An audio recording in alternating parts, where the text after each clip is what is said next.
Sosiobudaya atau sosial budaya adalah amalan yang meliputi gaya hidup dan peradaban bagi sesuatu masyarakat. Ianya lahir dari pegangan dan kecenderungan dalam masyarakat berkenaan bertujuan pembangunan sosial. Bagi Bandar Kajang, nilai sosiobudayanya mempunyai tarikan yang tersendiri sehingga melahirkan warisan dan khazanah yang tidak ternilai. Bagi memastikan kelangsungan sosiobudaya dan pembangunan di Kajang, bandar ini memerlukan seorang wakil rakyat yang komited dan berjiwa besar. Hiloisian yang memegang jawatan sebagai wakil rakyat Kajang sejak 2018 sehingga kini optimis dalam menyelesaikan masalah yang dihadapi oleh warga Kajang. Beliau yang sebelum ini merupakan ahli Parlimen Petaling Jaya Selatan dipindahkan ke Kajang untuk membantu bandar ini dari sudut pembangunan. Susulan pertemuan kami bersama penyelidik sejarah Kajang Dr. Alinor dan juga pengarah Kajang Heritage Centre Ali Teng, kami berpeluang untuk menyelongkar lebih mendalam bersama Adun Kajang ini bagi mengetahui usaha beliau dalam membangunkan Kajang. Selepas saya menjadi adun di sini, saya dapati kawasan ini actually dah saturated dah. Pembangunan dah hampir habis lah. So pembangunan sedia hanya poket tanah. So pembangunan lebih ke arah ke sebelah Semenyi. Dan saya mendapati pembangunan sebelum tu memang tak teratur. Tak teratur di mana rata-rata tempat ada dia punya building. So dia punya perancangan pun tak berapa patuh. So menyebabkan kawasan di sini lebih trafik lebih kesesakan lalu lintas. So sebab itulah dia banyak highway di sekeliling Kajang ni. Di mana untuk kita mengurangkan traffic jam. Pada masa yang sama di sini juga ada MRT dan juga KTM. So dari segi public transport tak ada masalah. Tapi masih penduduk di sini masih mengalami masalah kesesakan lalu lintas kerana jalan yang sedia tak teratur, sempit, kecil. So yang ni jalan ni terutama di kampung-kampung dan juga di taman-taman dulu memang pembangunan di sebelah 60-an 70-an. So mereka tak kereta untuk pembangunan yang pesat. Sebab itulah selepas penduduk bertambah dan dia punya kenderaan semakin bertambah, so menyebabkan kesesakan lalu lintas yang amat menyusahkan rakyat di sini. Tapi selepas pembinaan siap MRT mendapati dia mengurangkan traffic jam di sini. Memang berbeza banyak. Petaling Jaya merupakan satu bandar yang pesat. So segala tumpuan bukan secara pembangunan tapi komersial, dia punya banking system, dia punya financial dan komersial semua tumbuh di Petaling Jaya. So Petaling Jaya merupakan satu bandar dan memang pesat membangun. Tapi di Kajang ni dia kurang sikit. Kajang di sini dia lebih mencerikan kampungan, pekan. Walaupun Kajang dia di sekeliling oleh banyak sungai. Sungai-sungai ni menjadi nama kepada kampung. Kampung Sungai Kantan, Kampung Sungai Jernih, Kampung Sungai Balak, Kampung Sungai Sekamat. So banyak kampung yang berasaskan nama sungai. So sungai-sungai ni semua mengalir ke Sungai Langat. So dia ciri utama sini adalah dia banyak sungai dan dia banyak kampung tradisi walaupun di Bandar Kajang ni. Masalah di sini terutama traffic jam dan juga banjir. Terutama banjir. So traffic jam saya rasa kita nak selesai dah. Kerana kita ada MRT, ada KTM dan connection dan juga kita ada highway untuk menyuraikan kesesakan lalu lintas di sekeliling Kajang. Dan selepas saya pegang sebagai ahli Dewan Negeri di Kajang, saya cuba menyelesaikan masalah banjir di kawasan Kajang. Bukan setakat di Bandar Kajang tapi juga di kampung-kampung yang selalu mengalami masalah banjir kilat. Banyak kilat. Terutama sungai-sungai ni semua disambung ke Sungai Langat. Sungai Langat tu daripada Semenyi Hulu ke Sepang. So dia memang bermasalah kepada Kajang. So selepas saya pegang sebagai ahli Dewan, saya bekerjasama dengan JPS dan juga negeri dan juga PBT lah, MPKJ untuk menyelesaikan masalah banjir kilat di taman-taman, terutama di Taman Sri Langat, Taman Mahkota, Taman Hijau, Taman Sri Mas, banyak lagi taman perpustakaan yang sebelah Sungai Langat ni. So selalu mengalami banjir dan saya dapat peruntukan untuk menaikkan ban-ban di sebelah sungai. So kalau kita tengok balik banjir yang berlaku pada 18 Disember tahun lepas 2021, semua kawasan banjir, tapi Kajang ni tak terasa tekan sangat. Dia hanya berlaku 1-2 jam dan tak tinggi sangat, hanya 1-2 kaki. So tempat lain mengalami masalah yang sangat rumit besar, tapi di Kajang pertama kali penduduk sini mengalami masalah, tak ada masalah. Kerana sebelum tu kita ada menyelesaikan masalah. So naikkan ban-ban di sepanjang Sungai Langat. Dan saya juga dalam perancangan untuk mendalamkan Sungai Langat dan juga melebarkan Sungai Langat supaya banjir itu dikurangkan, dapat diselesaikan. So pada masa yang sama kita melalui JPS dan juga negeri memohon kerajaan pusat melalui rancangan Malaysia ke-12 untuk mendapatkan peruntukan 500 juta untuk mitigasi menyelesaikan total banjir dekat Kajang. Bukan setakat Kajang tapi di Hulu Langat. Kerana air dari Sungai Langat tu punca dia daripada Hulu Langat. Kalau kita tak selesai masalah Hulu Langat, sini juga tak boleh selesai. So untuk jangka panjang kita amat meminta kerajaan pusat, terutama Kementerian Kasar, Kementerian Alam Sekitar dan Air, supaya dapat memeruntukkan peruntukan sebanyak 500 juta untuk kita membina kolam tahan air di Kajang dan di sepanjang Sungai Langat, 4 tahan kolam, dan untuk mendalamkan dan melebarkan sungai ini supaya untuk mengelakkan banjir besar-besaran yang berlaku pada tahun 2019. Kita dah masukkan dalam rancangan ke-12. Kita masih menunggu jawapan daripada kerajaan pusat, terutama Menteri Kasar, di mana kita memberitahu perlu bagi keutamaan kepada Selangor. Dan masalah kita hadapi kerana kita merupakan dua kerajaan berbeza. Kita di sini sebagai Selangor sebagai kerajaan pemerintah, tapi di pusat sebagai pembangkang. So ada masalah komunikasi di mana mereka merasai peruntukan mitigasi banjir ni lebih untuk ke Kelantan dan Terengganu, tapi tidak di Selangor.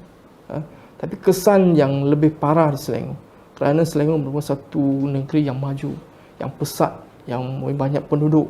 Kalau berlaku banjir, dia punya kesan amat tinggi kalau bandingkan dengan Kelantan.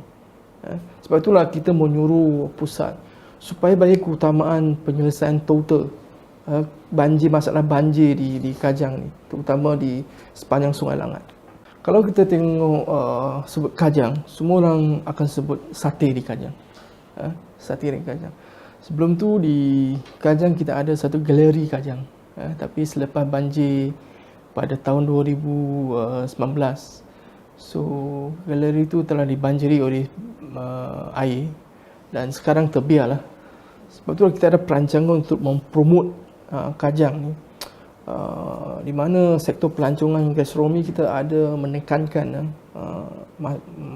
makanan sate dari Kajang. Kita sedang promot lah, supaya mereka datang ke Kajang, mereka bukan setakat boleh menikmati juadah makanan sate, tapi pada masa yang sama kita juga akan cuba untuk memperkenalkan Kajang sebagai satu warisan, di mana kalau kita tengok orang Kajang dulu, mereka bertapak di sini melalui Sungai Langat. Sungai Langat. So dari sini mula mereka pergi sebagai biji timah, menarik ketah. So memang Kajang ni merupakan tempat yang famous untuk biji timah lah, start dari biji timah. Dan juga selepas tu getah. Dan jalan sekarang kedai-kedai sekitar Pekan Kajang ni, Bandar Kajang ni telah pun terbiar begitu lama. So mereka berhijrah ke taman-taman. Masih ada tinggalan kedai-kedai yang 70-an, 60-an, 50-an sampai masih wujud. So kita cuba untuk mengekalkan kebudayaan ni, tapak warisan ni untuk kekalkan. Sebab itu kita nak kerjasama dengan MPKJ untuk kita mewujudkan Pekan Kajang ni terutama di sebelah Sungai Langat, di Jalan Mandailing ni sebagai satu tempat kebudayaan, pusat kebudayaan warisan, supaya menjadi satu tarikan pelancongan untuk orang luar lah, dia datang ke Kajang. Bukan setakat sate, tapi juga dia punya warisan di sini. Kita akan buat satu heritage walk supaya lebih pelancong lebih mendekati dan mendalami sejarah di Kajang. So bukan setakat sate, tapi peninggalan bangunan dia, peninggalan dia punya kebudayaan dan warisan. Yang ni saya rasa kita ada semua benda ni lah. So kita tengah bekerjasama dengan MPKJ untuk mewujudkan kawasan satu street walk untuk kebudayaan tapak warisan di Kajang ni, supaya yang ni berdekatan dengan MRT. Kita nak wujudkan di sebelah MRT kerana memudahkan orang ramai datang, naikkan MRT terus sampai turun saja, itu dah heritage walk. Memang kita nak bangun semula galeri sate itu. Memang bangunan tu masih wujud, struktur masih kuat. So kita nak majukan dan tukarkan galeri itu untuk renovation. So memang ada perancangan. Dia satu sekali lah daripada galeri Kajang sampai ke tapak warisan. Satu jalan walk, heritage walk. So memang kita berhasrat untuk membangunkan galeri sate itu. Tapi untuk coklat, kita ada perancangan lain. Kita di mana di Balakong, pendekatan sini, kita nak mempergiatkan pelancongan, industri pelancongan, merupakan makanan, coklat, macam aiskrim. Itu kita kata industri pelancongan, pelancongan perindustrian. So kita bawa pelancong bukan setakat bersinggah di Heritage Walk, tapi masa-masa kita bawa dia ke Balakong untuk dia menyertai atau menyertai pameran dia punya factory. So kalau kita pergi Jepun, banyak negara, mereka punya pelancongan untuk perindustrian memang hebat. So di Malaysia ni kita ada sebelum tu, tapi kita tidak promote. So sekarang kita nak wujudkan industri pelancongan perindustrian dekat Balakong. Dekat Balakong ada 4-5 kilang yang kita kena pasti. Kilang coklat, kilang aiskrim, dan produk-produk buatan Malaysia lah, yang terkena memang maju masyhur di dunia. Actually di Dun Kajang ni tak ada penempatan orang asli. Yang ada pun di sekeliling tu disemenyi dengan di Dusun Tu lah, di Hulu Langat. So kita ada 9 perkampungan orang asli dekat Hulu Langat dan semenyi lah. So itu terletak di Parlimen Hulu Langat, 4 dekat Semenyi dan 5 lagi dekat Dusun Tua. Memang dari sini tengah bekerja, mereka memang membantu dululah. So tapi dia Dun Kajang ni memang tidak melibatkan orang asli di sini. So mereka ada di tempat berkeliaran. So dia ada dia punya kawasan riadah mereka, di mana kita telah pun mengezetkan dan sedang mengezetkan kawasan mereka sebagai tapak orang asli lah, kawasan orang asli. Kita akan kerjasama dengan kolik saya lah, Esko Kebudayaan adat Melayu ni, untuk kita memajukan kampung di sini yang di mana agak unik. Kampung Sungai Kantan di sebelah sini aja, Sungai Kampung Zeni di sebelah sini juga. So actually Kajang ni dikepung oleh kampung-kampung tradisi Melayu Yang ini kita akan juga akan mewujudkan heritage walk tu akan kita melalui ke kampung, terutama kampung Sungai Jernih yang agak dekat dengan sini. So kita nak tukar kampung tradisi menjadi satu pusat pelancongan. Bukan setakat heritage walk untuk Kajang, Bandar Kajang, tapi merangkumi kampung tradisi Melayu. Sungai Jernih, kampung Sungai Jernih, kampung Sungai Kantan. Ini memang wujud sekian lama dah. Kampung-kampung ni wujud sebelum Kajang itu ada. So dia main peranan juga sebagai satu warisan sejarah untuk di Kajang ni. Pembangunan dan perubahan pesat yang berlaku di Kajang hari ini adalah usaha berterusan daripada kerajaan pusat dan juga kerajaan negeri. Dahulu, Kajang, tempat yang jauh untuk dikunjungi. Manakan tidaknya, Sungai Langat perlu dimudik dahulu sebelum mendarat. Namun kini, pelbagai kemudahan pengangkutan awam disediakan bagi menjadikan bandar ini membangun dengan jayanya. Usaha Kajang Heritage Centre untuk mengekalkan warisan Kajang amatlah dialu-alukan. Namun, ianya perlu mendapat kerjasama daripada pelbagai pihak bagi memastikan barangan bersejarah ini kekal dipelihara. Justru, Kajang Heritage Centre yang beroperasi tanpa suntikan dana ini harus diberi pujian. Kita yakin YB Hiloisian sebagai Adun Kajang akan memberikan kerjasama yang utuh bagi melaksanakan hasrat bekas Adun Kajang mendiang Cikgu Lee Kim Sin untuk terus membangunkan pusat ini. Kerajaan negeri juga perlu melihat semua kajian sejarah yang dilaksanakan oleh penyelidik sekaligus mewartakannya dalam memastikan sejarah Kajang ini diingati sehingga generasi seterusnya.